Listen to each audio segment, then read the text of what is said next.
आजच्या संध्याकाळी पुन्हा एकदा एसी चर्चच्या वतीने आपलं आजच्या या प्रार्थना मननामध्ये आम्ही तारणाऱ्या प्रभू श्री ख्रिस्ताच्या महान प्रीतीमध्ये आपलं सर्वांचं स्वागत करीत आहे। यावेळेस आम्ही विजय संगीत मधून गीत नंबर 152 आम्ही गाणार आहोत। उपासना संगीत मध्ये 429 आहे।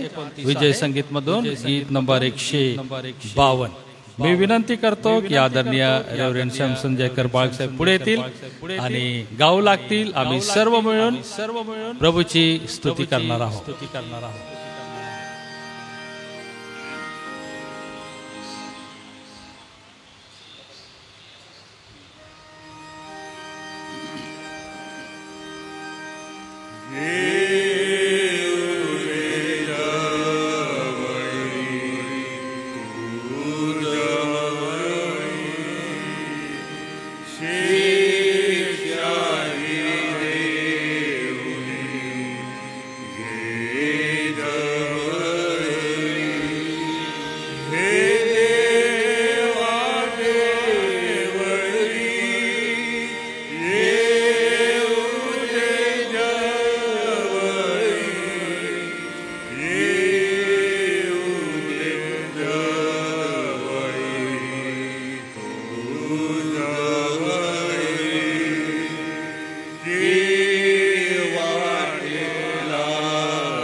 पुन्हा एकदा आपलं सर्वांचं तारणाऱ्या प्रभू श्री ख्रिस्तामध्ये मी आजच्या या प्रार्थना मननामध्ये स्वागत करतो। देवाच्या वचनाकडे जाण्याच्या अगोदर आपण एक छोटीशी प्रार्थना करणार आहोत आणि त्याच्यानंतर आदरणीय रेव्हरंड अनुप पाळक हे देवाच्या वचनाची सेवा करतील आणि प्रभूचं ते गौरव करतील। मी विनंती करतो की रेव्हरंड सुनील लोंढे पाळक साहेब आहे आपल्यामध्ये, ते पुढे येतील आणि छोटीशी प्रार्थना करतील आणि मग आपण पुढे जाणार आहोत.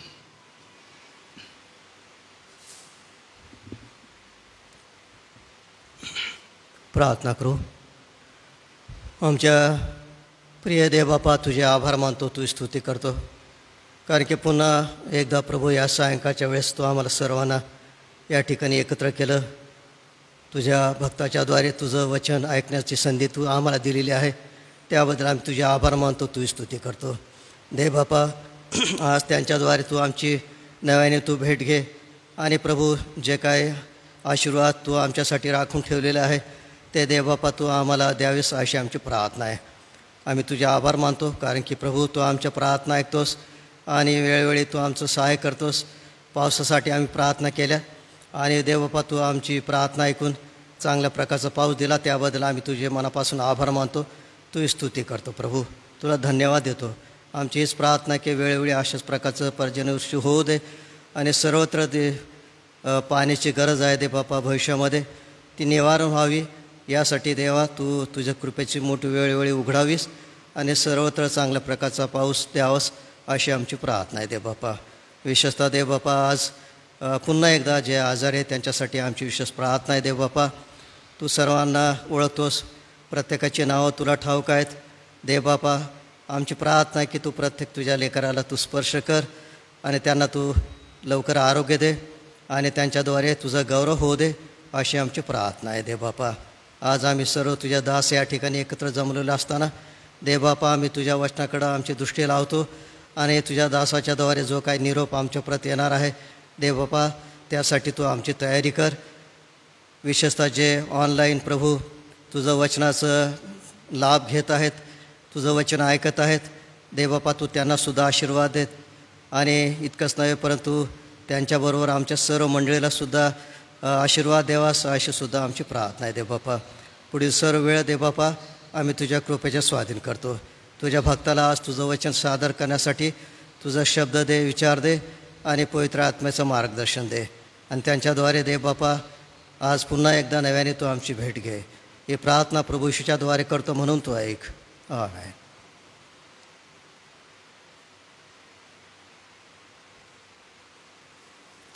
सायंकाळच्या मननचिंतनामध्ये आपणा सर्वांचं पुन्हा एक वार मी स्वागत करतो. प्रियजन हो, या दिवसांमध्ये आपण दररोज प्रति सायंकाळी पवित्र वचनाचं मनन करत आहोत आणि त्याद्वारे आपल्या मंडळीची आध्यात्मिक वाढ होत आहे. या दिवसामध्ये 2-7 नावाची जी मालिका आहे ती आपण महिला मंडळासाठी सुरू केलेली आहे आणि महिला मंडळ त्याचा लाभ घेऊन अतिशय चांगला अभ्यास त्यातून करत आहे. सोबतच आपली तरुण लेकरं आहेत, तरुण संघामध्ये त्यांना पवित्र शास्त्रातली जी चरित्र आहेत त्या चरित्रांची ओळख करून तरुण संघामध्ये शिकवलं जातं. सोबतच आपलं संडे स्कूल आहे. संडे स्कूलमध्ये स्टोरी सांगून आणि एक वचन पाठ करून लेकरांकडून सुंदरसे ॲक्शन सॉंग्स करून घेतले जातात आणि त्याद्वारे लेकरांना प्रभू येशू ख्रिस्ताची ओळख कशी होईल याचा प्रयत्न केला जातो. सोबतच रविवारी देवाच्या पवित्र वचनातून देवाचे प्रिय दास आपल्या सगळ्यांनाच पवित्र वचनाची सेवा देत आहे आणि देवबापाचं पवित्र वचन उलगडून आपल्याला सांगत आहे. सोबतच आपण बिल्ड इंटरनॅशनलच्या वतीने अभ्यास करत आहोत. हा अभ्यास डॉक्टर रेव्हरंड जी जयकर पाळक साहेब शिक्षक म्हणून आम्हाला शिकवत आहेत. बुधवारी आणि गुरुवारी आपण याचं अध्ययन करीत आहोत.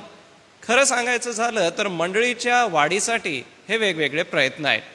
आपल्या मंडळीचे आदरणीय अध्यक्ष डॉक्टर राजेश वळवी सर यांनी हे जे प्रयत्न चालवलेले आहे, संपूर्ण चर्च कमिटीने हे प्रयत्न मंडळीच्या वाढीसाठी आणि विकासासाठी केलेले आहेत. यालाच आपण म्हणतो मंडळीची वाढ आणि मंडळीचा विकास. सोबतच मंडळीतल्या लेकरांनी शिकावं म्हणून काही विविध अभ्यासक्रमामध्ये ज्यांनी भाग घेतलेला आहे अशा विद्यार्थ्यांना सिगेड ओल्सन नावाची शिष्यवृत्तीसुद्धा आपण सुरू केलेली आहे. मी आपणा सगळ्यांना या सगळ्या गोष्टींची आठवण यासाठी देत आहे कारण की आज एक छोटासा विषय आपल्या समोर आहे, तो म्हणजे मंडळी वाढीसाठीची मूलभूत तत्व.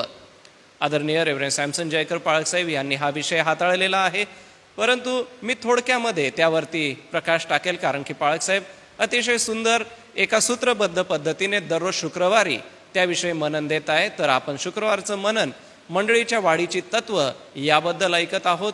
सोबतच आदरणीय रेव्हरंड जे एच पठारे पाळक साहेब यांनी पाळकाचं पावित्र्य हे पोशाखापासून सुद्धा असतं, हे अहरोनाच्या जीवनातून, जो याजक पहिला झाला त्याच्या जीवनातून, त्याच्या मुलांच्या जीवनातून, निर्गमाच्या 29व्या अध्यायातून सुरुवात केलेली आहे. आणि त्यातून आम्हाला देवाचं पावित्र्य आमच्या जीवनामध्ये कसं घ्यायचं याविषयी शिक्षण मिळत आहे. सन्माननीय रेव्हरंड LP वळवी पाळक साहेब यांनी स्तोत्र 119 यामधून परमेश्वराची सहभागिता हा विषय हाताळलेला आहे. आणि प्रत्येक बुधवारी आपण त्याचं अध्ययन करत आहोत. सोबतच सन्माननीय रेव्हरंड राजीव मार्गे पाळक साहेब आहेत, हे देखील मनन चिंतनामध्ये आपल्याला मार्गदर्शन करत आहेत. आणि विविध माध्यमाने मंडळीचे हे सर्व पाळक वर्ग आपल्याला देवाचं वचन शिकवत आहे. आज एक तत्व आपणासमोर सांगतो, एक नव्हे तर 5 तत्व आहेत. कृपा करून जर आपण लिहत असाल तर आपण लिहू शकता. पहिलं तत्व जे आहे ते 1 करिंथ याच्या 12व्या अध्यायामध्ये आहे. 1 करिंथ याचा अध्याय 12. या 12व्या अध्यायामध्ये 26वं वचन बघा. 1 करिंथ 12:26 मंडळीच्या वाढीसाठी हे फार गरजेचं आहे. पहिली गोष्ट काय गरजेची आहे मंडळीच्या वाढीसाठी? एक अवयव दुखावला तर त्याच्याबरोबर सर्व अवयवांना सोसावे लागते. एका अवयवाचा सन्मान झाला तर त्याच्याबरोबर सर्व अवयव आनंदित होतात. बघा, संत पौल मंडळीच्या वाढीसाठी एक तत्व देतोय आणि ते तत्व म्हणजे मानवाचं शरीर. मानव हा विविध अवयवांनी बनलेला आहे. प्रत्येक अवयवाचा एक विशिष्ट उपयोग आहे. कारण की नाकाला म्हणता येणार नाही की मी ऐकतो, किंवा कानाला म्हणता येणार नाही की मी सुंगण्याची किंवा श्वास घेण्याची क्रिया करतो. हाताला म्हणता येणार नाही की मी पाय आहे, आणि पायाला म्हणता येणार नाही की मी हात आहे. प्रत्येकाचं एक व्यवस्थित कार्य नेमून दिलेलं आहे आणि प्रत्येक अवयवाला आपलं काम करावं लागतं. तसं मंडळीमध्ये वाढीसाठी पहिलं जे तत्व आहे ते एकत्र असणे, एकत्र होणे. बघा, या ठिकाणी जसं शरीर एकत्र आहे, दिसताना ते शरीर दिसतं, परंतु त्याचे अवयव वेगळे वेगळे आहेत. तसं दिसताना मंडळी दिसेल, परंतु सभासद म्हणून आपण वेगवेगळे अंग आहोत आणि सभासद म्हणून आपल्या वेगवेगळ्या जबाबदाऱ्या आहेत. मंडळीच्या व्यवस्थेसाठी संत पौलाने मंडळीची व्यवस्था लावून दिली आणि ही मंडळीची व्यवस्था गेली 2000 वर्ष आमच्या समोर चालत आलेली आहे. मंडळांमध्ये प्रेस्ब्युटर नेमण्यात आलेले होते, मंडळांमध्ये वडील नेमण्यात आलेले होते, मंडळांमध्ये शिक्षक, सुवार्तिक, प्रेषित नेमण्यात आलेले होते आणि अशा पद्धतीने मंडळांची व्यवस्था चालत आली. आज आपण ज्या मंडळांमध्ये आहोत त्यामध्ये मंडळांची व्यवस्था ही या पद्धतीची आहे. अध्यक्ष आहेत, त्याच्यानंतर खजिनदार आहेत, सचिव आहेत, पाळक आहेत, सुवार्तिक आहेत आणि त्याच्यामध्ये दीक्षित आहेत, सनदी आहेत. अशी ही मंडळीची व्यवस्था. बघा, शरीर एक आहे परंतु अवयव वेगळे वेगळे आहे. तर पहिलं मंडळी वाढीसाठी काय असलं पाहिजे, तर आपण एकत्र असलं पाहिजे.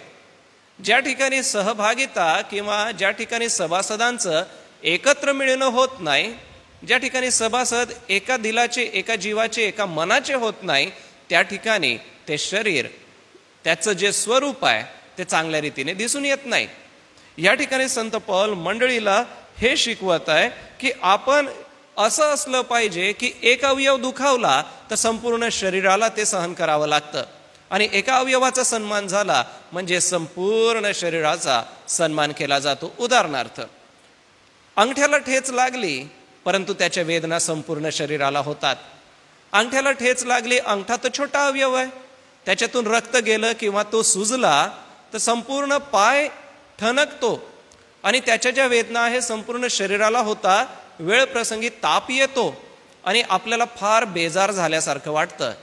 दुसरं उदाहरण म्हणजे आपलं एखाद्या शर्यतीमध्ये म्हणा, एखाद्या स्पर्धेमध्ये म्हणा किंवा एखादं पारितोषिक आपण मिळवलं, आपल्या गळ्यामध्ये हार घातला जातो आणि पारितोषिक मिळालेला जो हार आपल्या गळ्यात घातला जातो, गळ्यामध्ये तो हार घातला जातो, गळ्यामध्ये ती माळ घातली जाते, परंतु सन्मान कोणाचा होतो? संपूर्ण शरीराचा सन्मान होतो आणि संपूर्ण शरीर त्याच्यामध्ये आनंदित होतं.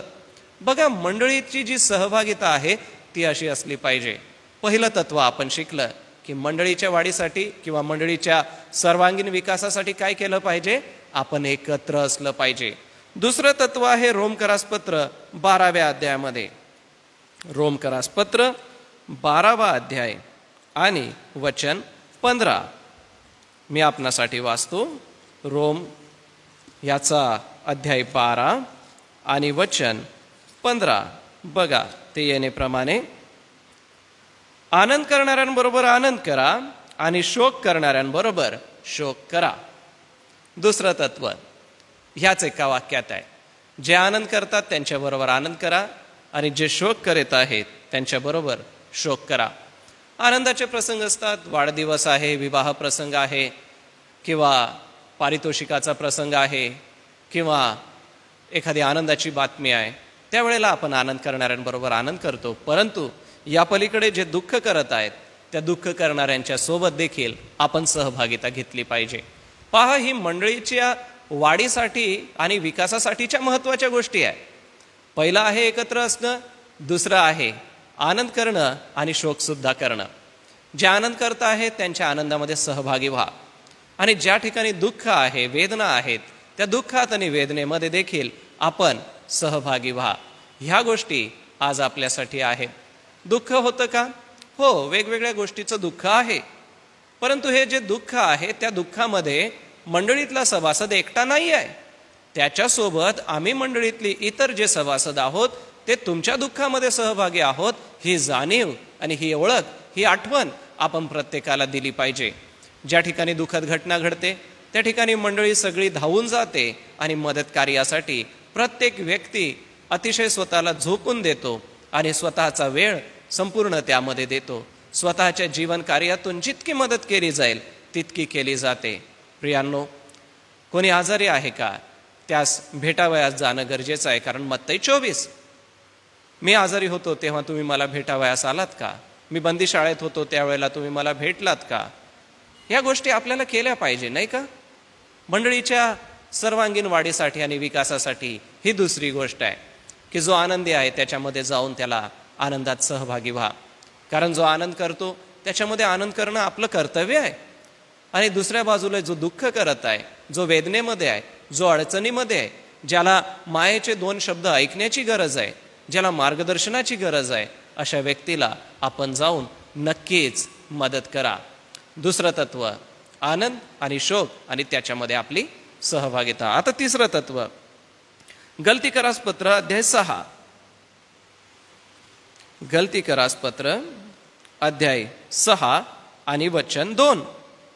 एकमेकांची ओझी व्हा म्हणजे तुम्ही ख्रिस्ताचा नियम पूर्ण कराल. पहा किती सुंदर आहे, एकमेकांची ओझी व्हा. आता एकमेकांची ओझी व्हा नंतर काय चित्र आपल्या डोळ्यासमोर दिसतं की एखादी जड वस्तू आहे आणि ती कोणीतरी वाहून नेत आहे. जसा आपण यात्रेकरूचा प्रवास ही स्टोरी ऐकली असेल, अनेक वर्ष रेडिओवर पण ती चालली, आत्मिक यात्रा याच्यावरती. अनेक वेळेला आपण ती पुस्तकामधून पण वाचली आणि पुस्तकामधून पिलग्रिम प्रोग्रेस हे पुस्तक आहे आणि ही एक गोष्ट सुद्धा आहे. तिचाच अनुवाद मराठीमध्ये झाला, यात्रेकरूचा प्रवास. एक यात्रेकरू खूप मोठं पापाचं ओझं आपल्या पाठीवरती घेऊन निघालेला असतो. सगळीकडे जातो परंतु त्याचं ते ओझं काही पडत नाही. परंतु तो वधस्तंभाच्या पायथ्याशी येतो आणि आपोआप त्याचं ओझं पडून जातं आणि तो येशू ख्रिस्ताकडे येऊन येशू ख्रिस्ताचा होतो आणि तेथून पुढे शांतिमय जीवन आपलं जगायला लागतो. त्याचं जे पापाचं गाठोडं, चिंतेचं गाठोडं, ते सगळं बाजूला पडतं आणि तेथून पुढे तो आनंदी जीवन जगायला लागतो. तर तुमच्या आणि माझ्यासाठी महत्त्वाची गोष्ट या ठिकाणी पाहायला मिळते ती म्हणजे एकमेकांची ओझी वाहिली पाहिजे. सभासदांचं हे कर्तव्य आहे. कोणाचं ओझं काय असू शकतं हे आपण सांगू शकत नाही. कदाचित कोणाचं ओझं आर्थिक असू शकतं, कोणाचं ओझं आरोग्याचं असू शकतं, कोणाचं ओझं कौटुंबिक निराशा असू शकते, कोणाचं ओझं आपसातले वैमनस्य असू शकतं, कोणाचं ओझं आपल्या लेकरांबद्दल असू शकतं, कोणाचं ओझं आपल्या आईवडिलांप्रती असू शकतं. मन त्यांचं त्यासाठी नाराज झालेलं असतं. अशांची ओझी आपल्याला वाहिली पाहिजे. या ठिकाणी इफिसकरासपत्रामध्ये पौल जे आम्हाला सांगत आहे की एकमेकांची ओझी वाहा, तो का म्हणतो एकमेकांची ओझी वाहा? कारण या ठिकाणी क्षमा करा, गलती करास पत्र, गलतीच्या या पुस्तकातून तो काय म्हणतो, कारण गलती नावाची मंडळी आहे. गलती या क्षेत्रामध्ये गावाचं नाव आहे आणि या गलती गावामध्ये मंडळी स्थापन झाली आणि या मंडळीतल्या सभासदांनी एकमेकांची ओझी व्हायला पाहिजे. म्हणजे या सभासदांनी एकमेकांना मदत केली पाहिजे, या सभासदांनी एकमेकांना सहकार्य केलं पाहिजे. मग तेच आज आपल्या मंडळीच्या वाढीसाठी आणि विकासासाठी एकमेकांचं ओझं तुम्हाला आणि मला व्हायचं आहे. आता चौथी गोष्ट आम्हाला काय करायचं आहे, पुन्हा रोमकरास पत्रामध्ये जाऊ आणि 15वा अध्याय काढू. रोमकरास पत्र 15वा अध्याय, या 15व्या अध्यायामध्ये वचन 30. रोमकरास पत्र अध्याय 15 आणि वचन 30. बंधुजन हो, आपल्या प्रभू येशू ख्रिस्तामुळे व आत्म्याच्या द्वारे निष्पन्न झालेल्या प्रेमामुळे मी तुम्हाला विनंती करतो की माझ्यासाठी देवाजवळ माझ्याबरोबर आग्रहाने प्रार्थना करा. आग्रहाने प्रार्थना करा. चौथा मुद्दा किंवा चौथी मंडळीच्या वाढीसाठी विकासासाठी गोष्ट काय आहे, आग्रहाने प्रार्थना करा. नुसती प्रार्थना करा असं म्हटलेलं नाही, शब्द काय आलेला आहे तिथं, आग्रहाने प्रार्थना करा. अरे कशासाठी प्रार्थना करा, तो ते खालील वचनात लिहितोय की माझी सुटका व्हावी आणि तुम्हाजवळ येऊन मी विश्रांती घ्यावी, शांतीचा देव तुम्हाबरोबर असो, या सगळ्या गोष्टी तो खाली लिहितो. परंतु तो म्हणतो माझ्यासाठी आग्रहाची प्रार्थना करा. आज वैयक्तिक मनामध्ये विचार करा, मी माझ्या सभासदांसाठी, मी माझ्या चर्चमधल्या बंधू आणि भगिनींसाठी आग्रहाने प्रार्थना करतो का? केली पाहिजे, कारण मंडळीच्या वाढीसाठी हे एक फार मोठं तत्व आहे. मंडळीच्या विकासासाठी ही एक फार मोठी गोष्ट आहे की सभासदांनी एकमेकांसाठी आग्रहाने प्रार्थना करावी. आपल्याला एकमेकांना ज्या वेळेला भेटतो आपण, त्यावेळेला आपण सलाम म्हणतो, बस आपलं तेवढं संपत नाही. तर आपण म्हटलं पाहिजे की तुमची काय प्रार्थना विनंती आहे का? मी माझ्या प्रार्थना यादीमध्ये तुमचं नाव नोंदवतो आणि मग तुमच्यासाठी प्रार्थना करतो. आणि कशी करतो? मी आग्रहाने तुमच्यासाठी प्रार्थना करतो. आज सभासदांनी एकमेकांसाठी अशी आग्रहाची प्रार्थना केली पाहिजे. मग प्रार्थना विनंत्या वेगवेगळ्या असू शकतात. आता त्याच्यात पण एक गोष्ट अशी आहे की प्रार्थना विनंत्या आपण एकमेकांना सांगता कामा नये, म्हणजे त्या बाहेर सांगता कामा नये. कोणी तुम्हाला प्रार्थना विनंती दिली, तुम्ही तुमच्या वैयक्तिक प्रार्थनेमध्ये आग्रहाने त्यासाठी प्रार्थना करा, पण बाहेरच्या लोकांना किंवा इतर बंधू भगिनींना आपण सांगू नका की अरे अमुक अमुक ब्रदर किंवा अमुक अमुक सिस्टर आले होते, त्यांनी मला अशी अशी प्रार्थना विनंती दिली, माहिती आहे का तुम्हाला, आपण त्यांच्यासाठी अशी प्रार्थना करू. नाही प्रियांनो, काही गोष्टी गुपित आपण जपलं पाहिजे, कारण की आपल्याला प्रार्थनेमध्ये ते देवाला सांगायचं आहे, लोकांना नाही. आणि म्हणूनच काही वेळेला लोक आपल्या प्रार्थना विनंत्या का सांगत नाही, त्याच्या मागे हे एक कारण दिसून येतं की त्यांना अशी भीती वाटते की मी सांगितलेली जी प्रार्थना विनंती आहे कदाचित ती लोकांसमोर इतरांना कळेल, इतर सभासदांना ती कळेल. मग प्रियांनो, तसं काही करू नका. एक गोष्ट लक्षात ठेवा, आग्रहाने प्रार्थना करा, एकमेकांना प्रार्थना विनंत्या सांगा, हरकत नाही, आपण सांगितल्याच पाहिजे. एकमेकांसाठी आपण प्रार्थना करा. आणि यासाठी जर आपण याकोबाचं पत्र वाचलं तर शेवटल्या अध्यायामध्ये दिसतं की एलियाने कशी प्रार्थना केली.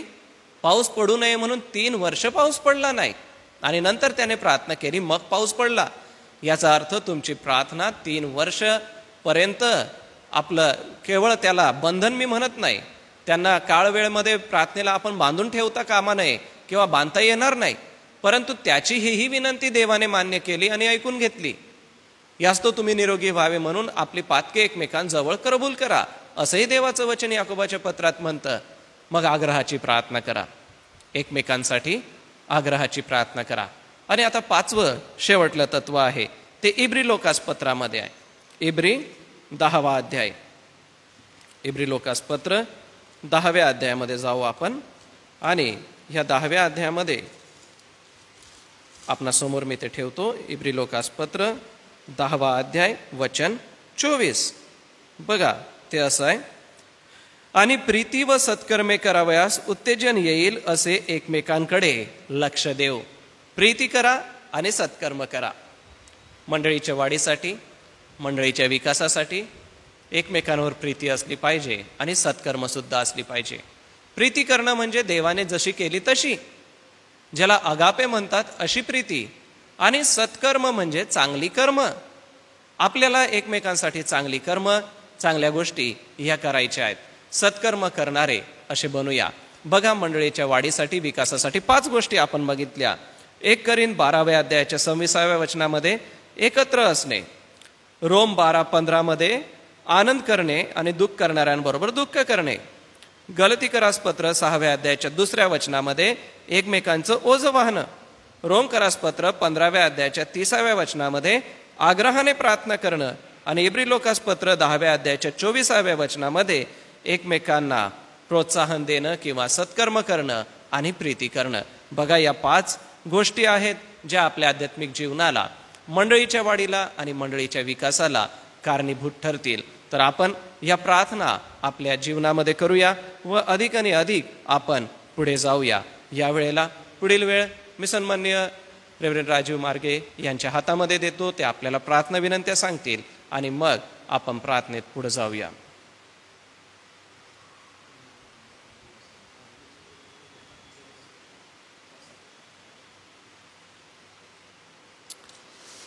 आजच्या संध्याकाळी खरोखर मी प्रभूला धन्यवाद देतो, कारण आजच्या महत्त्वाच्या जे 5 तत्व आहे ते आम्ही ऐकलेले आहे आणि प्रभूचं नक्की गौरव झालेला आहे. आमच्या आत्मिक जीवनामध्ये आम्ही तारणाऱ्या प्रभू येशू ख्रिस्ताच्या महान प्रीतीमध्ये सदैव चालवं ही त्याची इच्छा आहे. आणि म्हणून आज पुन्हा आम्ही देवाचं गौरव करू आणि आदरणीय रेव्हरंड अनुप पाळक यांचे देखील मी आभार मानतो. यावेळेस आम्ही प्रार्थनेमध्ये जाणार आहोत आणि काही विनंती आहे. काही प्रियजन आहे आमच्या आजारी, त्याच्यामध्ये जुलियाना बाई आहे आणि लवनेश सर आहे, सिलास दादा आहे, कांता सिस्टर आहे, वासू सिस्टर आहे, रेवता अक्का आहे. या सर्व प्रियजनांसाठी आम्ही प्रार्थना करणार आहोत. आज कन्हैया माने यांचा बर्थडे आहे, वाढदिवस आहे. त्यांना आम्ही SHRच्या वतीने खूप खूप शुभेच्छा देतो. तसंच उद्या SM हायस्कूल आणि ज्युनियर कॉलेज यांचं इन्स्पेक्शन आहे, इंग्लिश मिडियमचं इन्स्पेक्शन आहे. तरी या सर्व जे अधिकारी आहे आपल्या SMचे आदरणीय मॅडम नूतन वर्षा वळवी आणि SHRचे अध्यक्ष आणि चेअरमन या सर्वांसाठी आम्ही विशेष प्रार्थना करणार आहोत आणि या सर्वांना प्रभूने एक सुंदर मार्गदर्शन करावं, सहाय्य करावं, यासाठी आपण प्रार्थना करू. मी विनंती करतो की आदरणीय रेव्हरंड पठारे पाळक पुढे येतील, या सर्व गोष्टींसाठी विशेष प्रार्थना करतील आणि नंतर आपण प्रभूची प्रार्थना म्हणणार आहोत आणि आशीर्वाद देखील आम्ही घेणार आहोत.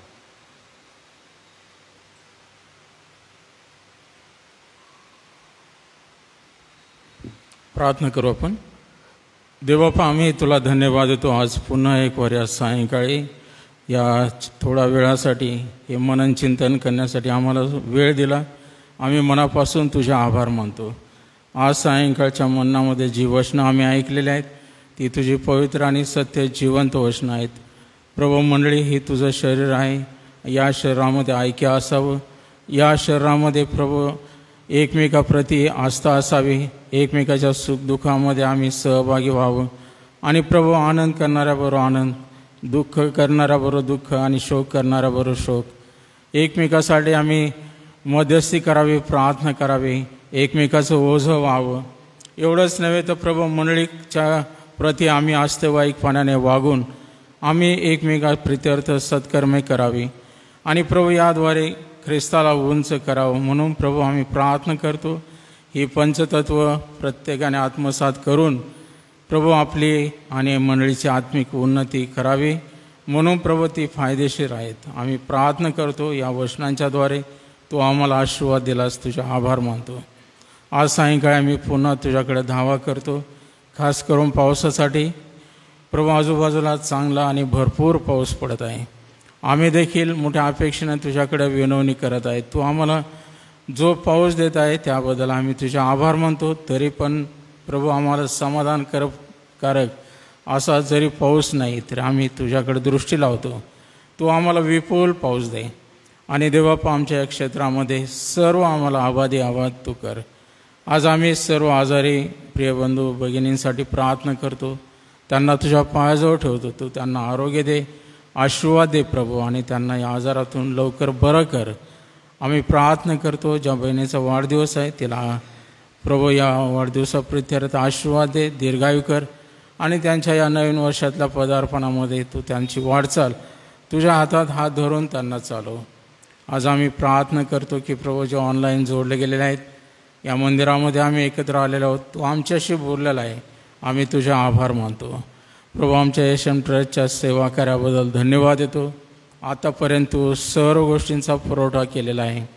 मागील दिवसांमध्ये प्रभू इमारतींच्या बांधकामांमध्ये, नूतनीकरणामध्ये आणि प्रभू शाळा हॉस्टेलच्या डेव्हलपमेंटमध्ये तू आकाश कपाटे उघडून आम्हाला पुष्कळ मदत केली, आशीर्वाद दिला, तुझे आभार मानतो. प्रभू या दिवसामध्ये आम्हाला CBSE पॅटर्नच्या शाळेला प्रभू मान्यता मिळावी यासाठी जे अर्ज फाटे केले आणि त्याचप्रमाणे प्रभू या इमारती प्रभू त्या नियमानुसार बांधल्या गेल्या. आम्ही प्रार्थना करतो उद्या त्याचं इन्स्पेक्शन होत असताना प्रभू ज्या मॅडम येत आहेत प्रभू आमची विनंती आहे त्यांना कोणत्याही प्रकारच्या चुका आढळू नयेत, तर ज्या काही नियमाने गोष्टी आहेत त्यासाठी प्रभू त्यांनी योग्य रीतीने मन लावून तपासणी करावी आणि आमच्या शाळेला CBSE पॅटर्नसाठी पूर्ण मान्यता मिळावी ही आमची तुझ्याकडे आग्रहाची प्रार्थना आहे.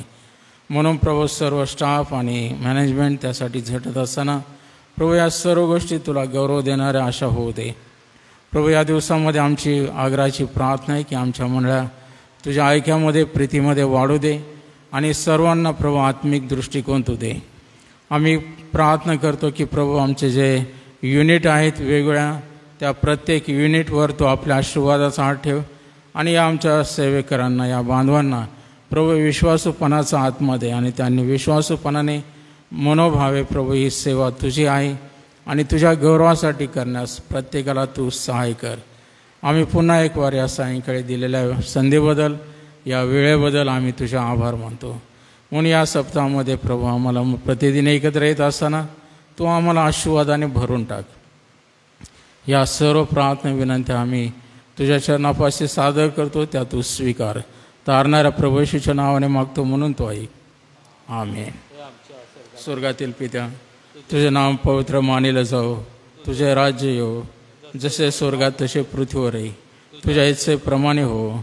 आमची रोजची भाकर आज आम्हाच दे आणि जसे आम्ही आमच्या ऋणास ऋण सोडितो तसेच तू आमच्या ऋणापासून सोड आणि आम्हास परीक्षेत आणू नकोस, तर आम्हास सर्व वाईटापासून सोडी. कारण की राज्य, सामर्थ्याने गौरव ही सर्व काळ तुझीच आहेत. आमेन. आणि आता आपला तारणारा प्रभू येशू ख्रिस्ताची कृपा, देवबापाची प्रीती आणि पवित्र आत्म्याची गोड संगती या सायंकाळी या मन्नामध्ये सहभागी असलेल्या सर्व बंधू भगिनींबरोबर, आमच्या SM ट्रस्ट आणि SA चर्चेच्या सेवा कार्याबरोबर, देवाची मंडळी आणि इस्रायल राष्ट्र याबरोबर आता आणि सदा सर्व काळ असो. आमेन. रात्रीश्वरा तू मजला सांभ, आयुष्यभर राखी तू कराव प्रदीप.